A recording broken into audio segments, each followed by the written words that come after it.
All right, and welcome to yet another amazing Grand Finals CCA match of Season 6 here. I'm Omazen, and I'm joined with Astrum tonight. Astrum, how are you doing? I'm doing great. It's been a while since I've been on mic here, but I'm excited to see this Grand Finals Division 3 match with UTK Feeders versus We Aquatic Little Creatures. I love both of these teams. I know them well. What about you? Yeah, no, same boat for me. Got some old friends in here, got some, almost kind of like successors even here too via Purdue. But it's really great to see them both fighting and coming up against each other here. And I also like, before we get too deep into everything, we have a moment. I want to highlight how kind of bizarre this matchup actually is in some respects. Of course, these are both amazing teams, but the a path that in particular we aquatic little creatures had to take to end up here where they are today was pretty much quite something. They ended up being a special, a pick that was brought in as a part of our seating council and system. And as a part of that, they had to kind of go up the mountain, right? They had to fight their way up a bit harder than on paper some other teams had to. And right off the bat, they had to go up against Creamed Corn, who was objectively probably one of the best teams in Division 3. And they 5-0'd them in round one. And then in round two, they went up against Golden Barracudas, another really strong, consistent team here in the CCA, and they 5-1 them. This was a team, We Aquatic Little Creatures, that went like I believe 1-4 in the regular season, if I'm not mistaken. Um, so they have a lot of power here, and they're taking this pretty seriously. But then on the side of UTK, another really strong team, a very consistent team as well. They had a very nice showing overall in the group stage of CCA here, overall ending up at a pretty nice end in their group. And now they're here to just, it's going to be a battle of two hydrogen bombs in a sense, Astrum. I Not don't know. the I've been hydrogen yapping for a little bombs. bit, but any thoughts yourself with that? Um, Honestly, it's really interesting because I believe UTK Feeders was the top seed of their group, or not top seed. Yeah, What? Yeah, they were the top seed of their group, while um, We Aquatic Little Creatures was pretty lower. I think what they got third seed in their group. yeah. We Aquatic Little Creatures was kind of a sneak pick overall. Yeah, so Like it's again, gonna be interesting. yeah, yeah. No, it really is interesting. So they've like both teams have had really different journeys to get to where they are Hmm. here. Really different ways that they've had to kind of even just play the game as a Right. whole. So we're kind of going to be seeing, I don't know, kind of a non-traditional versus a traditional level of experiences clash Hmm. against each other, which I think will, bring out some interesting fights. Right. From what I know, UTK is a really aggressive team in how they play, while Walk can be a little bit more a lot of their games are like push back forth, very back and forth type of games. So it's going to be interesting to see how those two teams clash against each other, especially on our first map mode of the set. Yeah, no, absolutely. Looking at the beginning of our match here tonight, we're going to be starting out on Splat Zone's Robo Ramen. Quite the map indeed. It's one of those classics, or I guess newer classics when it Hmm. comes to competitive Splatoon. Most people are cool with this. Most people are like, yes, this is a Final Destination-y type map. This is kind of your battlefield if we're Right, right, comparing it to right. Smash Bros. Yeah, I think like Mako is like PS2. Essentially, yeah, absolutely agree there. But already, we're going to be hopping into this match here now, and we're going to be seeing what both teams have to show off. Yep. Coming into Splat Zones, what are our team comps? All right, it looks like we see the Stamper out on the side of We Aquatic Little Creatures, and then on the side of UTK Feeders, we have some shenanigery out there with the M-Berries and the X-Flow. Oh no, Aster, it seems like we're gonna have some interesting fights here tonight. Absolutely. It's really interesting, honestly, the X-Blow coming out from We Have Little Creatures out here. Traditionally, I don't think that weapon does, or not walk, who's the X-Blow? It's UTK. Yeah, that makes more sense. Yeah, no, absolutely. And looking here, we see Kureki and the coach doing their best to try to hold the line against the members of Walk as multiple of them go down in a crazy strike there. And oh man, Astrum, this is going really back and forth right now. Yes, for sure. UTK having a lot of control, though, and like, oh, that's a DC. Oh yeah, a DC out on the side of Walk. I think they can restart. Yes, they do go for the restart, so respect to them for that. Definitely want to try to avoid that while things are early here, but yeah, we're gonna have to see what maybe happened, what is cooking behind the scenes.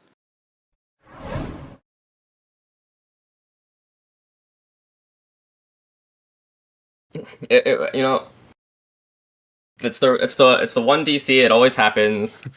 Hopefully, just check the net. Yeah, check the net. Make sure that you're not slamming any tables, right? Ah, Don't want to dang, be I'm raging I'm too hard that I'm never early. living that down. That wasn't even directed at you. It's like what? Like You're just outing yourself live on yeah, CCA Twitch. That's live, crazy. live. That's crazy. Definitely didn't lose a set from slamming a desk once. No, Definitely not. Nope. no, never Not at happened. all. Um, but yeah, looking here, we kind of got a preview of what we could expect from that match, right? Um, we're going to be seeing certain more aggressive weapons from We Aquatic Little Creatures. In the past, we've seen certain picks like the Tenebrella, right? Where Mhm. that can like gradually take a lot of pressure, a lot of the zone, a lot of objectives, but Right. weapons like that also do have a weakness of being a little bit slow. They are kind of stuck to what they can provide. Um, so alting for that Stamper could actually provide a lot of value for We Aquatic Little Creatures as they look to maybe get more chip out, get more aggression for their comp as well. For sure, for sure. And I think one of the biggest things that UTK is going to have to compete with is that pencil just being outranged a lot, especially if they're going to choose to run X-Blow. Because yeah, a pistol scares me. That pencil is Yeah, terrifying. yeah, no, absolutely. A Pisto's pencil is definitely a strong benchmark for their team. But looking Going back here into at it. yeah, we're gonna go back into it yet again, heading into this set here. Hopefully a bit more concrete this time, but nevertheless, let's see what our teams will be cooking once again. Yeah. We got fast coolers, hopefully from both teams. The pistol looking to try to get a bit more space control rather than a fast cooler here, though. Cooler coming out from UTK early. Yep, coming out here trying to get on the flank. Gets spotted. 2 down for UTK. 3 down. Wow, that is not what you want to see if you're UTK, but props to Walk for that crazy play there. They were able to really quickly push out the members of UTK feeders after they got that quick zone cap, and now already points are ticking down. Points are being put in Walk's favor as they continue to push through. This is beautiful special coordination. They're not using all their specials at the same time. They just want to keep holding space, but using one special. Oh no, splash down! Oh! How are you Oh, alive, Veckle? Yeah, that was insane. I did not expect Veckel to live that splashdown. Oh Seems like the my angles worked out nicely. Unfortunately, he does still go down, though. jumps to mid. Very unfortunate as UTK does get the zone back. 2 down on UTK. Splashdown is ready. 1-for-1 trade. It looks like another 1-for-1 trade. What is happening? Yeah, a Wait, where's lot of Yep? trades happening. Yeah. Where's Yep? Oh no. Excuse me. Oh, okay. Yep, does get called out. Kaze does get the trade out though. Definitely a good thing there for UTK feeders. We have Kaze here trying to cause a little bit of a fun skirmish, maybe trying to bait Clover down. Unfortunately for them, though, Clover does get the pick, and that is just going to be putting the members of UTK feeders here in the shoulder position. We have Kaze again trying to get that flank, this time successful. That's going to be huge. That's going to be potentially the zone flip. It is. I really like the what was it? Are they doing two splash? Oh, okay, no, they're not. Okay, I was like, let's go. There's a lot of splashdown. Yeah, definitely a lot of splashdowns there. I really liked how they used whale to like make the space for the splashdown to get in there. No, for sure. Yeah, Whale just kind of does a great job of breaking out the members and the opponents of the other team. So, Oh no, 1 point here. Whoa. Oh no. Oh, that's going to be the lead flip in this favor of UTK feeders. UTK getting the lead flip here with half the game remaining to go. Booyah! Beautiful Booyah! Catching two, finding three! Clover's going insane! I always think Booyah Bomb is the one of the best specials on this map specifically because that corner is just so devious. Oh no, it really is, and it does something that even like stuff like Tri-Strikes can't necessarily do as confidently, where you have that kind of little bit of a stall moment, right, as it's like getting marked that's coming down. Whereas Booyah Bomb's much more instantaneous. It kind of catches you off guard. I was like going for the flank with the splashdown ready, trying to make something happen here as 15 points remaining. I didn't even realize Aquatic little creatures took back the lead so long ago. This is so dangerous. Another splashdown coming out, going to get the kill on zone and going to recap. No, for sure, yeah. And we see, even though we Aquatic Little Creatures got a pretty strong lead there, good points, UTK Feeders is once again in control, and they are getting some of their specials up, although they do have that Explode player down. They do have the Explode down. Splashdown is ready. Why are they running double splashdown? I don't know. A jump comes in, splashdown finds the Zipcaster, but it's gonna be a trade 2 for 2. Cooler ready. It's 2v2 still. Crab is ready. It's just Koreki and a Dream trying to stay alive, trying to get his teammates back into the fight here. Everybody does get safe jump in. Yeah, fortunately, some of the members of UTK were able to get good jump-ins off Koreki. You see Yep there in the corner, doing their best to fight out. Unfortunately, going down to a team-up from the members of Walk, but hey, that's provided enough time for them to actually stall. You don't necessarily have to get that concrete lead just yet. You have to just slowly chip away, slowly get some picks, right? And that's what they were able to pull off. I really like that they were like, we're 3 down, we just need to get back, get jumps in, we were coolered, and then they just retook zone immediately. They were like, we can give zone for a second, but we need to win the second fight. No, absolutely. Really want to call it there. Great picks there from Episto, doing a solid jump, getting a member out. Unfortunately, that splashdown just denying Walk the ability to actually break back in, though. That's gonna be a knockout! That is a knockout, and wow, that was a really back and forth game. Not something I was necessarily expecting, actually, heading in here. I didn't expect that much back and forth, like a little high tense moments where both teams were pretty close to knocking out. A lot of clutch moments there. A lot of clutch moments indeed. I don't know, you were talking a good bit about the splashdowns, right? I think the splashdowns were the key to UTK's success there. That's how they were able to get a lot of their plays together, even if they were just stalling, intimidating Walk to move back a little bit. Those openings provided the members of UTK to get some better sharking spots, get some better just positions where it's like, okay, Walk can't confidently drop anymore. Walk can't necessarily get a special out even as confidently anymore. So that sort of energy is what's going to really take UTK to the end here if they were looking for a win. Yeah, it also, it really secured a lot of their jumps as well. I usually don't see splashdown jumps being a thing in this game, but they used pretty well. Yeah, splashdown jumps are great. And seeing them have 2 on top of it that they could potentially play off of, it kind of just goes to show that, hey, you may get the first one off, maybe you take out a member of Walk, but hey, you may have a second one still in tow, and you just completely deny whatever attempts they have at moving in. But hey, still really good showings for both sides so far. Really great energy from Walk as well. They almost got their own KO respectively too. Right. So I think this will be a pretty close set overall, Astrum. I hope so. I think we're gonna see some really interesting comps as well from UTK feeders. I do hope like that they pick the splashdown for the map, because that map is really the like kind of claustrophobic at that corner. So like double splashdown really makes sense for that map in my opinion. So Absolutely, absolutely. Agreed. yeah, so Uh, hopefully we get some more varied comps. What is the next map mode? yeah, I can help you out with that. That's gonna be tower control ship shape. Chip Yup. shaped TC. Um, I really hope we don't see trip spam, but usually like the standard comp here is like you'd have someone on trip strikes, you'd have someone on crab, maybe zipcaster. But let's see what these teams run. Absolutely, and we're heading into this next match here. Walk 0, UTK 1, but hey, still plenty of Splatoon to be played tonight in this game of 9, potentially, best of 9. Walk going with the same comp as last time, but UTK changing it up a bit, pulling out a Gluga Dualies instead of what?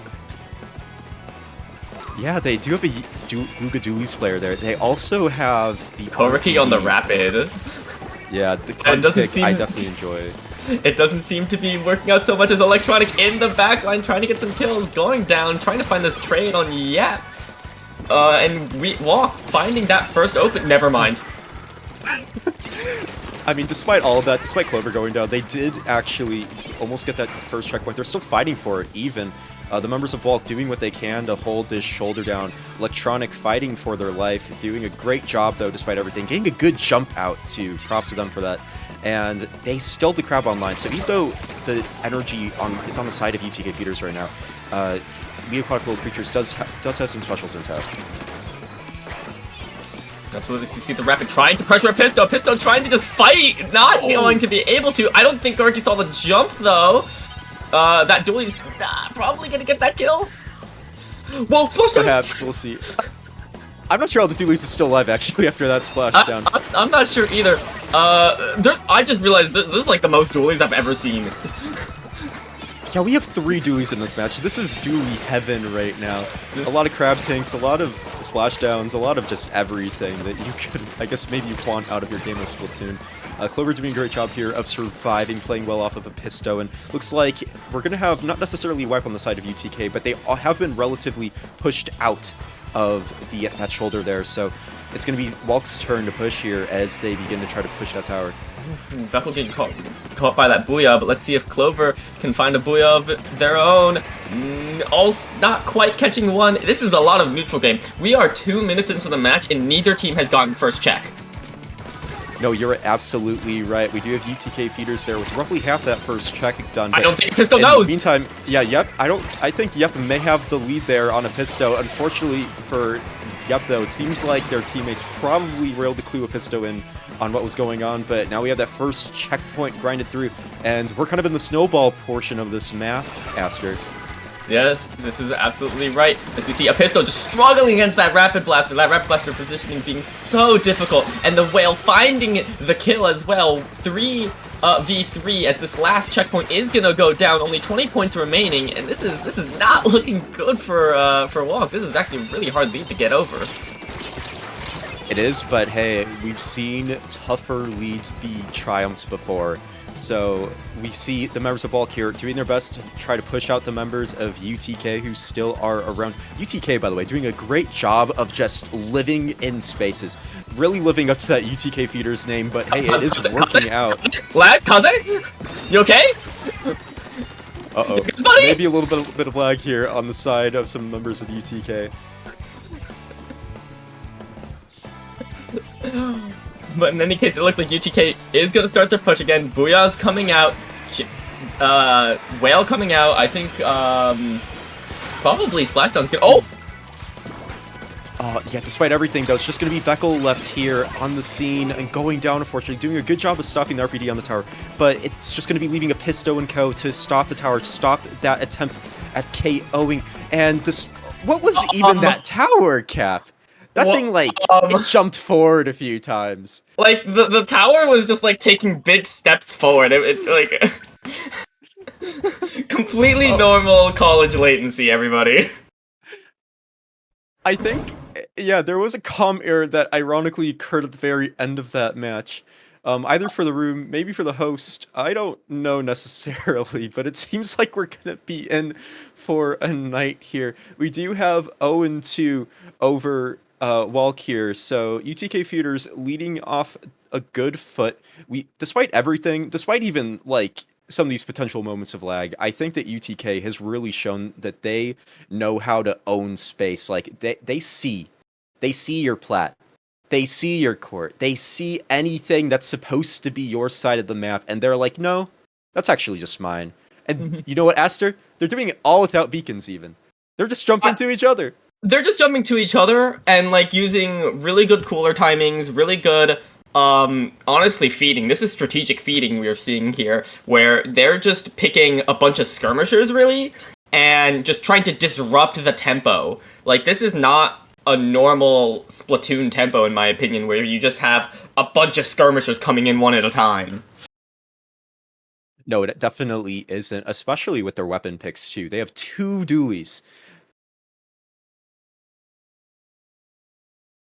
So yeah, two Yeah, so dualies is with really crazy actually, yeah. No, yeah, it absolutely is. And with UTK Feeders winning that last game, I think that we're going to be seeing some fun energy to be continued here as the set continues. Um, really interested to see how they choose to continue to feed, really interested to see what strategies they put out, like how they chose to play that Splat Zones game versus the tower control game were very different styles of like even just comp Yeah. at the end of the day. Yeah, like in that zones game, they were a lot more disciplined. They're a lot more like we know the choke point. We know the one choke point of this map. We're going to hold this line. Whereas in that tower control game, they were like, we feed, we ball. Yeah, they were balling for sure. And also just like they have like a certain level of I don't know, I don't want to say like predictability to them because I feel like their comp is the absolute like anti to that. But in that first Splat Zones game, they kept kind of going for certain positions, consistently certain flank routes, but uh, it was able to work out in a way with how they paced it and how they timed it, where they were able to actually take out members of Walk who were looking to try to just move past certain areas of the map, whether it was that back ramp, right? Hmm. That was more accessible to UTK that Walk had to keep an eye on sometimes. Like Walk at that point was trying to look at the shoulder of the map. They were trying to play around the glass. They didn't want to look at any of that. But by doing that, by trying to move past that, it provided UTK the option to actually get certain sneaky plays behind them. And as I think we go through the rest of this set, Walk's going to have to stay on their toes. Walk's going to have to be sure like that, hey, we have this map down in our control. We're not necessarily going to get ambushed here. Oh, Dread. Wait. Spec, what is that? They brought out the sploosh to the function. They bought the sub power up sploosh with the beacons? I'm not even crazy enough to do that, but anyways, it looks like it's working out. They got 2 down already. Spec already in the back. Where are the beacons? Open the map. Is there a sneaky beacon? There is! There's a sneaky beacon in the back of the map! Look at that! That is disgusting! Spec went down, but hey, I'm sure they have beacons already over there that they can jump to. I mean, this is basically a wipe for UTK, but what if their spawn is actually the opponent's spawn? No, you're right. Literally, it's like what we were saying earlier. Like, what if just the whole map was our side of the map? Like, Yeah. there's no... But I do think Walk is uniquely practiced against beacons to not let them get too much, like get away with too much. Yeah, there's definitely going to be some knowledge there that Walk can play off of here, especially with the journey they had to take in order to get to this grand finals match here. But as we see Clover doing what they can to just stall out, they unfortunately go down. That's actually 2 down the side of Walk. The Rainmaker also going down. Feckle going down too, and also Electronic off screen going down as well. And we're going to see them all coming off the spawn. They're going to have to try to figure out how to get a good special out here in order to flush out some of the members of UTK who have just been doing a wonderful job of just sharking around the map. Interesting crab spot by Electronic here on the side. Rainmaker is going to reset. Keep in mind, neither team has gotten the checkpoint yet. Yeah, no checkpoints have been grabbed yet despite everything. Trying to find the over the ledge kills, and it does! Triple splashdown going over the ledge and finding 2. Yeah, 2 found from that. That was high value. Like, you gotta be patting yourself on the back if you're that splashdown user. Yeah, every splashdown, every triple splashdown user knows how janky the like splashdown placement is over ledges. No, it is silly, especially when it comes to the triple splashdown effect of it too. This isn't your Splatoon 2 anymore, but oh my god, moving forward here. look at these gremlins! Look at these gremlins just on flat! And they're winning! Sure. Okay, well. I mean, they're winning, but look at Spec! Spec was at their snipe. That's insane. Spec is just going to no man's land and having fun.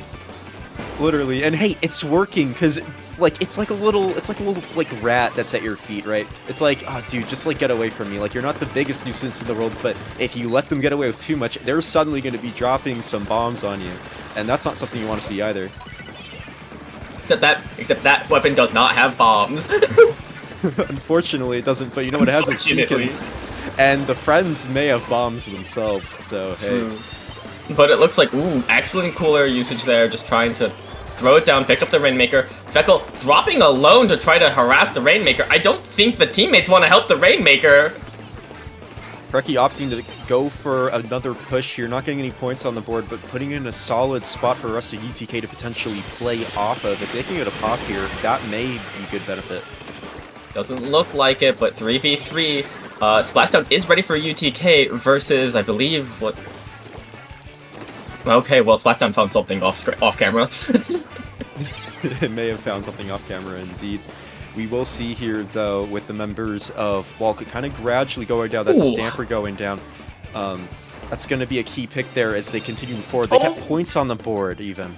Yeah, bringing it down from 30 to 20. No! Jump! Smack, you can't do that! There's 3 people! We're in grand finals and you're trying to get away with that? Insane! This definitely is the grand finals match of all time. I will not lie to you, Esther. As we find Electronic trying to find a duel with Koreki, getting the assistance from Episto though. It's 2 down on the side of UTK as Real Quark Loki just they are going to try to get that first checkpoint, but Splashdown is a defensive tool as well sometimes, so we'll see where that comes Yeah, I mean, if I was Walk here, I honestly would have just gone for the checkpoint. Like, at that point, you see that they don't have the specials to stop you, like what just happened there, right, with the splashdown. Like, you have to just kind of bite the bullet. You have a few players down. They're coming off a spawn. You need to just go, and that is what we end up seeing Episto doing here. Episto getting the memo. Episto playing up with the members of their team. Really, like, disciplined play here. As the you gotta throw that. That's a. Oh no. How are you alive? How are you alive? For getting a clutch pick! 10 seconds left! They need to win this in overtime! Whale coming out! 36 points! The Rainmaker is not gonna go down! Spec finding one! Whale's still going off, 2 go down! It's 3v2! Clover in the corner! Oh, the Fox! Oh, shoot! Koreki finding the pick and taking game 3!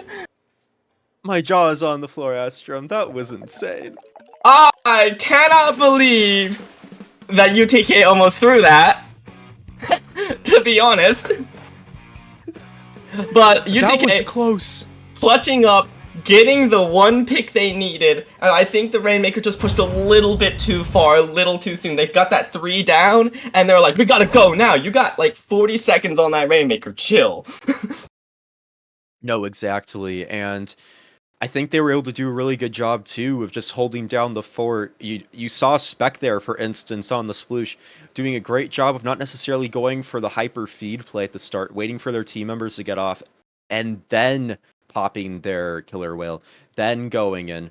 That was able to be the difference maker there. They were able to take out a member of Walk. They were able to just get more pain up and stop what Walk was trying to move forward with. And if they didn't do that, honestly, I think we may see a 1-2 right now with Walk getting that game, but this is going to be all in UTK's court so far as we see match 4 coming up next, which will be Lamblitz on Scorch Gorge. This map is interesting. I actually want to see Ultra Stamp here. Ultra Stamp. I'm a big fan of Stamp personally. Oh, I want to see Stamp here because I think it's just really, really funny to just chuck it at Snipe and see if it gets a kill. Especially with the buff it got recently, it's like it's kind of like what Zuka turned into for a little while there in some respects. You Yeah. get so much like damage chip off of it.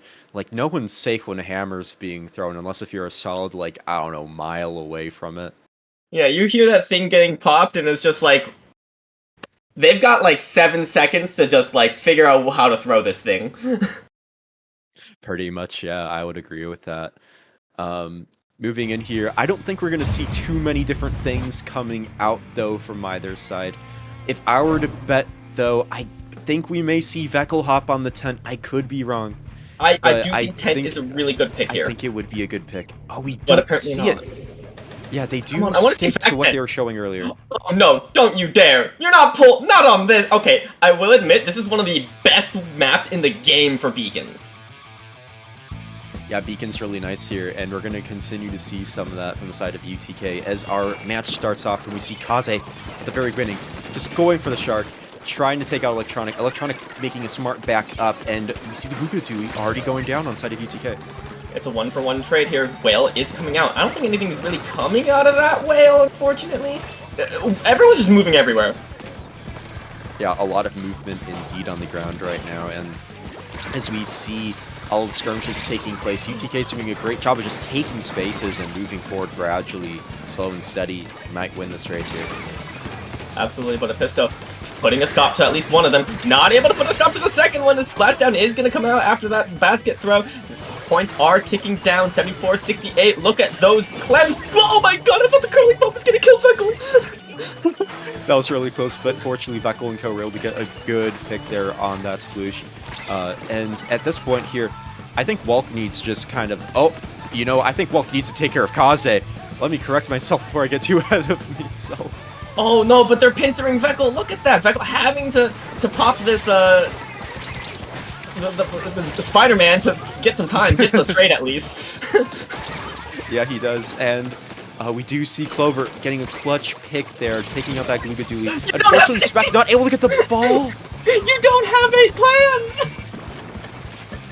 Yeah, unfortunately, UTK not able to form a power clan there, as we see them still doing their best to hold down mid. Koreki getting picked there by Clover. This Ouija bomb potentially going down. It doesn't, but hey, the member who threw it at the rest of the team does go down. And once again, we're at this point here where I think Walk needs to just like move forward. They need to get stuff done. They can't sit back, because if they sit back, UTK is just going to be like, well, thanks for giving the whole map to us. You gotta use them. Exactly. Before the opponent gets specials. Unfortunately, a little miscommunication with that ball timing there. Veckel going in a little bit too soon to make use of that Booyah Bomb. Unfortunately, yes, but Electronic still getting some good value there, taking out 2 members of UTK as the rest of Walk goes up. Electronic trading out, that's pretty big, actually. I don't think it's a good trade. He had Crab. Oh, fair. He's cooler. Never mind, it's a great trade. He was cooler. Crab! Okay, hey, the value's there. But this is going to be a really important Crab here. This is Walk's big shining opportunity to get a lead here in this match, as they do have a few clans spawning around them. Ooh, you don't want to see that trade with Spec, unfortunately. You kind of wanted that to be a clean pick 3 going down here, bringing their point down to 62, closing down that point gap a little bit, but only 2 minutes left to play. Only 2 minutes left to play, indeed, and Yep knows it too, and it's like, well, that's enough time for us to cause some more chaos as they move up with Kaze and the rest of the UTK feeders looking to just get some picks, and they do. They make it even here. It's a 2-3 situation. Electronic in the back line. It's caught out. Where are the jumps? The jumps are going to the beacons, and they're throwing those clams in the basket, Aster. That is absolutely right. 18 points remaining on the board. Where are the beacons? Not able to be jumped to, it looks like, as a wipeout is here. 1 minute 30 left to play, and a big push for Walk. Wait, the economy is booming. They have so many clams. Yeah, we see 12 clams up on the side of Walk, but unfortunately, members are going down. Look at this. I love how Yep and Spec are just, like, they're a duo. They're like, they paired up and they're like, no one's looking behind. Our front line is strong. We can just go as a pair and just flank the entirety of Walk one at a time. Yeah, literally one at a time. We saw each of them going gradually, one by one down, almost like it was nothing for UTK. But with less than a minute left in the match here, it's kind of do or die now for Wall. They do have their pity climb for overtime, but at this point, you might need more than one push. This is a really big point deficit here, and you're still playing defense. Yeah, we are still playing defense here, but you gotta try to pop those specials in such a way where you can move up. 2 specials, 3 specials, never mind, no specials available for the side of Wall. Every single person with a special died there, as UTK looking to just end this game right now. Booyah coming out. Oh, both teams Booyah's coming out, making a lot of space for both teams, trying to find the clams in just to end the game. 2 members go down on UTK. 4, 3, 2. Oh, it looks like overtime is 3 people go down on UTK. 20 seconds to make a play. 20 seconds to make a play, and now, like, now Walk's back is up against the wall. They have to do something here. They can't get flanked that hard, and unfortunately, we're in a 2-2 situation with just Veckel and the Pisto up. Veckel doing their best to build another ball, and yeah, they're gonna run out of time here, as we do see this match go in favor of UTK. A really decisive game, game 4, actually. It was just really hard for Walk to get any type of push going. Anytime they, like, got specials, they got comfortable, UTK just kind of disrupted their entire game plan and killed everyone that had a special. No, literally. That was quite the match, I will say, which has been a theme this whole set. A lot of explosions on both ends, a lot of really great plays on both ends. But as we go into this match point situation now, it's going to, like, I've been saying it through some of these matches, but it really is do or die for Walk now. They have to get that 5 game in a row situation. And they have put themselves in good spots in the past before, but if they want to lock down this win, they have to make sure that they can take care of those flanks way more quickly, or if they can get away with it, maybe even just ignore them. I think the weapons that Walk likes to play, like Splatana Stamper, like they're playing Tana Pencil, which back then was great when the game was more slow paced, but with UTK running things like Sploosh, a lot of dualies, like they're just a lot faster. They're more able to move. No, absolutely.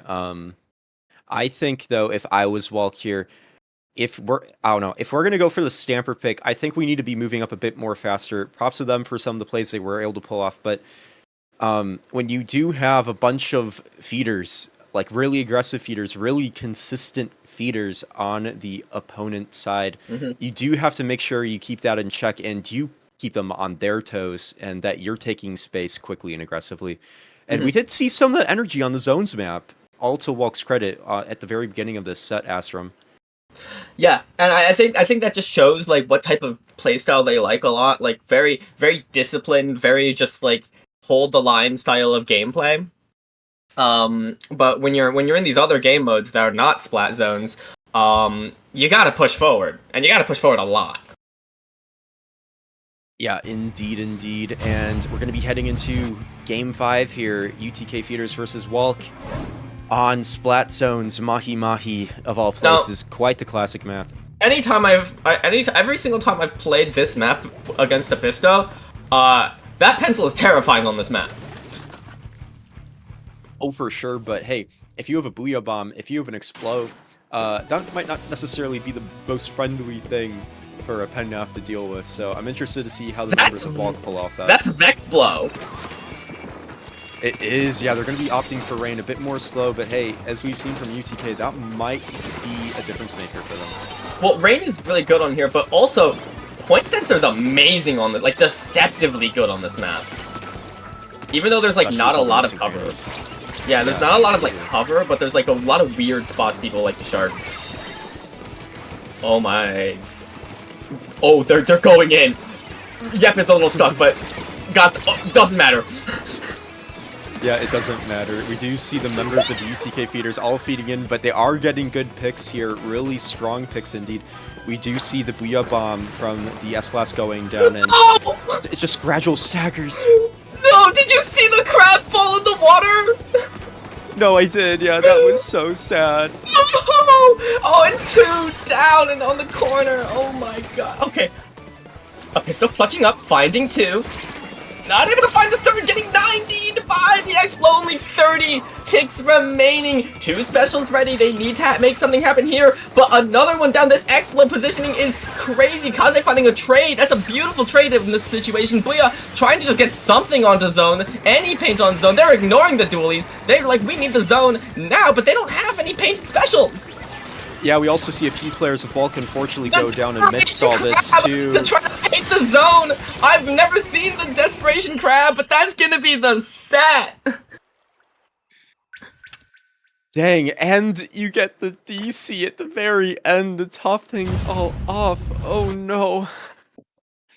This was a grand finals match of all time, Astro. It certainly was. I just realized they ran no painting specials outside of Booyah Bomb. You're right. Yeah, That's that that's that is that's true. rough. That is rough on that map. You know, GG's though to both teams. Good efforts all around. Really good effort. I Really good showing. Yeah, I mean, I think this goes to show some of the like just really impactful, really strong comps that teams like UTK have been able to cook up. Like honestly, I think that VXplo was a major difference maker for them. They have been able to feed with the splashdowns really well, but when you're at a point where you can just close out the set confidently like that, you don't necessarily want to be quite as risky when you do have a couple slayers on your side that can get some of that job done. So being able to just sit back confidently, throw stuff like the point sensors out, get the rain chip out even too. Um, I think that was a really good play on the side of UTK as they closed out this game. Yeah, but congratulations though to UTK feeders, University of Tennessee Knoxville for getting first place Division 3 for season, what is it, 6 now? Yeah, we are on season 6. Pretty crazy. Um, 7 semester long major events, Astrom. That isn't that crazy to think about if you count circuit in with all I that. mean, listen, I've known CCA since I was an undergrad, and I'm out of undergrad now. I'm out of grad school, and it still exists, and it's thriving. And I love to see where this organization is going. No, it definitely is very fun. I will agree. Um, and hey, I guess it goes to show with some of these matchups too that we've seen so far throughout playoffs, throughout our groups that we've been able to showcase here at the CCA. Lot of really fun matches, and we're actually not done yet for the night. We do have a double header, and we're going to be showcasing one of our first third place matches. We have had a few already occur, but we're going to be having the Division 4 third place match coming up next for you tonight. That is going to be in not even 10 minutes from now. It's going to be coming up very soon. I'm excited to see it. Uh, Astrom, any closing thoughts from yourself on this last set or what we have ahead of us? No, just a big congratulations to UTK feeders, and congratulations to Walk for making it all the way up to grand finals through a really tough bracket, honestly. For sure, for sure. And you know what? Props to Walk and what they were able to accomplish here in playoffs too. They had to do what a lot of teams would consider the unthinkable getting in here in the first place. They were able to get a really confident set over creamed corn out of the way, and they had to do that 2 times in a row back to back. That's I don't think we've seen that really too much in the CCA or even in tournaments in general, where you have to just like you got to get that vibe check set almost out of the way. Like, oh, did you really do that? Was that legit? Can you do it again for us? And they do, and it's like, oh, okay, you guys are the goats. But yeah, I think that's all for this set. And coming up real soon, real soon, third place match for Division 4. Yeah, we'll head to a short break in the meantime as that's prepped and we change rooms around, but stick around. You don't want to miss what we got coming up next.